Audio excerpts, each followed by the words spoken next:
ازيكم يا شباب؟ عاملين ايه؟ يا رب دايما بخير.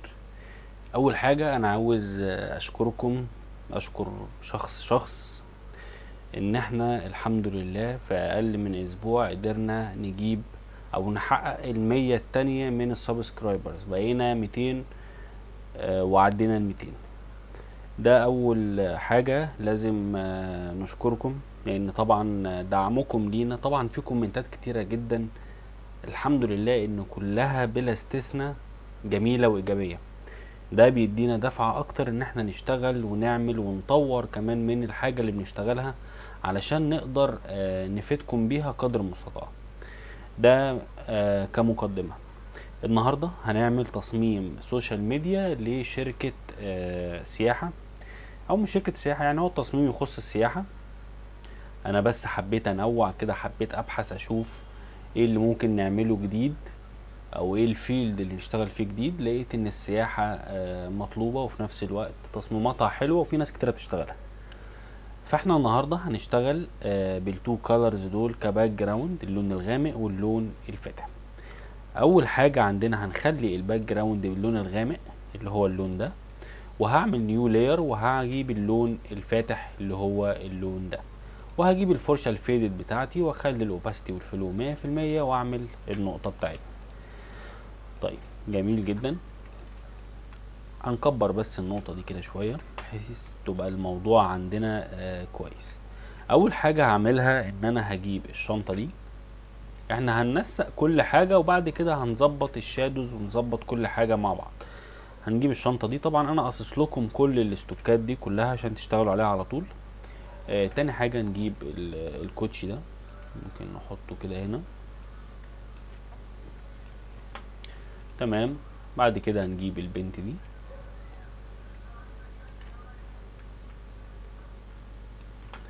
تمام، نخليها في الاخر كده.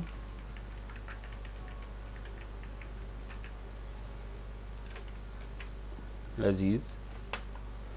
بعد كده هنجيب البلين دوت او الطيارة دي ونعكسها نخليها كأنها جاية من هنا كده. حلو اوي الكلام ده. هنبدأ نعمل الشادوز بتاعت كل حاجة. هاجي عند البنت واجيب اللون الاسود بالفرشة الفيدد بتاعتي واقلل الفلو اخليه 10%، وهبدأ اعمل الشادو زي ما اتفقنا مع بعض قبل كده. انا بعمل الشادو اللي انا شايفه مناسب واللي في نفس الوقت شكله طبيعي او مفهوش يعني افوره في اي حاجه. بعد كده نعمل نيو لاير تاني ونعمل الشادو بتاع الكوتشي. ناخد حاجه حاجه كده مع بعض.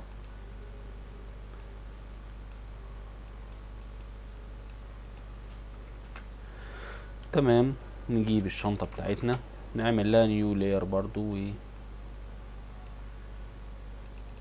ونعمل الشادو بتاعها. لذيذ جدا. هنعمل ايه تاني؟ اول حاجه هنجيب السحابه دي. انا عاده بحب اشتغل بالسحابات جدا، بتدي روح للتصميم كبير جدا. نجيبها نحطها هنا وناخد منها الكوبي ونعمل له فليب هوريزونتال ونجيبه هنا. ممكن تصغر حجمه شويه انت براحتك. تمام.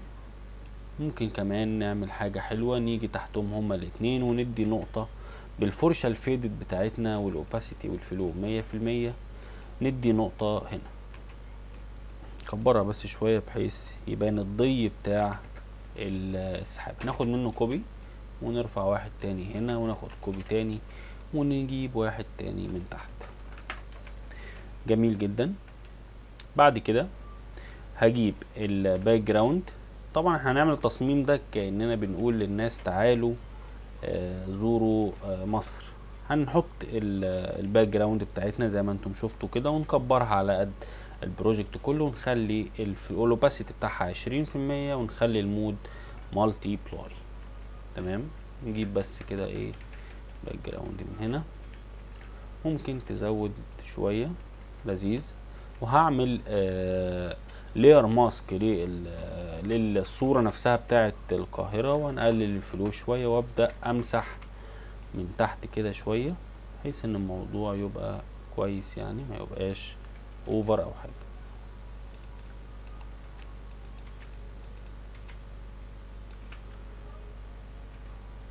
تمام. انا شايف ان احنا ممكن نخلي لون الكوتش ده ريليتد اكتر بالموضوع. هنعمل نيو فوتو فلتر ونعمل له كليبنج ماسك عليه، وهنختار من الفلتر هنا ديب بلو. تمام. ممكن كمان تعمل ايه، ممكن نظبط شوية البنت من حيث الكيرفز والاوباسيتي والكلام ده كله. هنعمل نيو كيرفز على صورة البنت، نغمقه سنة كده، ونيجي على الشنطة نعمل نفس الكلام، ندي كيرفز ونغمق الشنطة شوية. تمام. ممكن هنا برضو ايه نظبط دي كده شوية. تمام. هاجي بعد كده هنختار كل دول وناخد الافكتس بتاعتهم او الشادوز بتاعتهم وننزل كده شوية تحت، ناخد معاهم دول ونكبر كده شوية الهيرو بتاعنا او الشغل بتاعنا. تمام. هاجي بعد كده اكتب التكست. هنعمل تكست شكلها حلو كويس جدا. اول حاجة هنجيب فونت كايرو بولد، وهنعمل نخلي السايز بتاعه 50 ونكتب مثلا ترافل، نخليها باللون الابيض ونكبرها كده، ننزلها شوية تحت. لذيذ جدا. نشوف الجير اللي هنا، هناخد واحد من نفس اللاير بتاع التكست ونحطه فوق البنت نفسها، وادوس رايت كليك وانزل على convert to shape. وبعد كده اجي اختار من هنا القايمة بتاعة المستطيل والدائرة والشيبس يعني كلها، وهغير الفيل اخليه 0، وهاجي عند الستروك ونختار اللون الابيض ونخلي الستروك 2. عمل لنا الافكت اللي انتم شايفينه ده. تمام. لذيذ جدا. هنعمل ايه تاني؟ ممكن نعمل تو ايجيبت.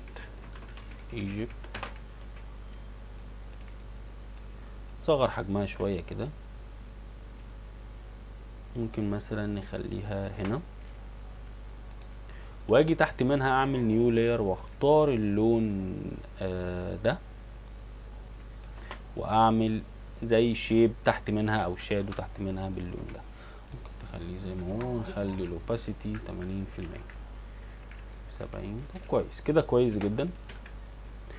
هنخلي تو ايجيبت دي زي ما هي كده. هنعمل ايه تاني؟ هنجيب اللوجو ده، لوجو انا لقيته على الانترنت مش بتاع حد معين. هنخلي بس كده ايه اللوجو كأنه فوق هنا، ونعمل حاجة حلوة تحت كده ايه زي الكونتاكتنج او يعني ازاي تتصل او تتواصل مع الناس. هنعمل بالشيب ده كده من هنا، هنختار المستطيل الراوند ريكتانجل تول، وهنخلي الستروك 2%، وهاجي هنا على الجنب هلاقي فيه الاربع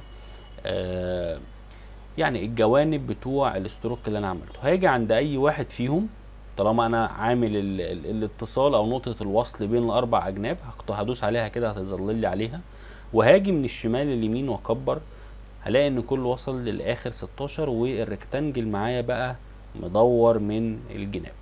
هنعمل ايه تاني؟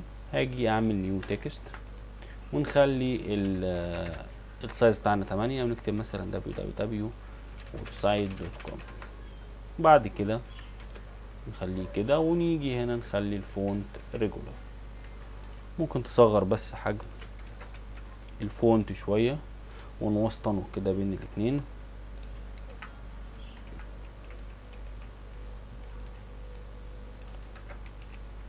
لذيذ جدا. هنعمل ايه تاني؟ هاجي على الشيب او الريكتانجل اللي انا عملته هنا، وهاجي اعمل نيو لاير واعمل له كليبنج ماسك عليه، واختار اللون هنا ده واعمل كده. اول ما باجي اعمل نيو لاير واعمل له كليبنج ماسك على الشيب نفسه، هاجي بالاداة بتاعه الماروكي او التحديد، وهاجي اخد سطر كده وادوس الت وشيفت مع بعض، هيعمل لي اللون. لو انا جيت شلت ده هلاقي اللون الاصفر ده كده هينزل على الشيب اللي انا شغال عليه. ده بيدي افكت شويه شكله كويس. طبعا انت بتغيره على حسب الوان البراندنج اللي انت بتشتغل عليه. تمام. نزله كده بس شويه تحت، وناخد منه كوبي تاني ونجيبه هنا ونغير ده، نخليه مثلا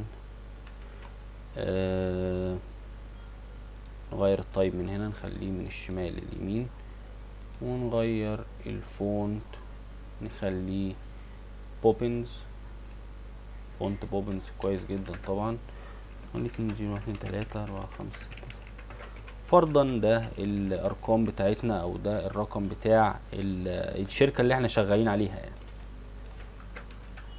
تمام، ونوسطنه كده بينه وبين التاني. تمام، احنا كده يعتبر الدرس بتاعنا النهارده خلص. طبعا انا حبيت اكون مختصر معاكم فيه. احنا ممكن نعمل شغل تاني فيه كتير جدا، يعني انا ممكن اعمل افكت طالع للطياره كأن الطياره جايه من ورا كده وطايره، ده ممكن نعمله. ممكن ناخد كوبي من السحابه دي كده شويه ونصغر حجمها ونحطه هنا مثلا.